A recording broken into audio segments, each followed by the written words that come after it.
C'est devenu l'un des rendez-vous incontournables pour ces fans de musique électronique. Des soirées réservées exclusivement aux femmes où elles peuvent apprendre les bases du métier de DJ.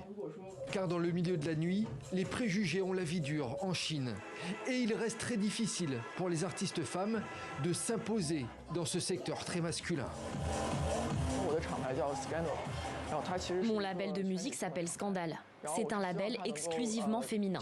J'espère qu'il pourra renforcer la visibilité des femmes dans la musique underground et permettre aux artistes d'être mieux vus par les autres. De cette manière, il y aura plus de productrices sur la scène de la musique électronique.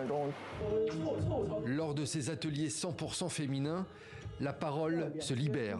Les artistes échangent sur leurs expériences dans le milieu de la musique. Et ce sont souvent les mêmes témoignages qui reviennent inlassablement.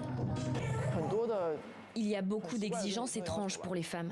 Par exemple, l'une des artistes de notre label m'a dit qu'on lui avait déjà demandé son tour de poitrine, son tour de taille et son tour de hanche pour un concert. Difficile de se débarrasser de certains clichés et de certaines pratiques. Pour tenter d'y faire face, la scène underground constitue pour les femmes une sorte de refuge. Rester cachées pour être davantage respectées, ce qui n'est pas sans conséquence sur leur carrière. Pour les femmes DJ talentueuses, c'est beaucoup plus difficile de se faire un nom que pour les hommes DJ qui ont commencé à la même époque et sont au même niveau. Ça peut prendre plus de temps et les attentes sont plus élevées en ce qui concerne les activités sociales. Se réunir pour être encore plus fortes ensemble. C'est le cas du groupe Xiao Wang, véritable ovni sur la scène rock chinoise.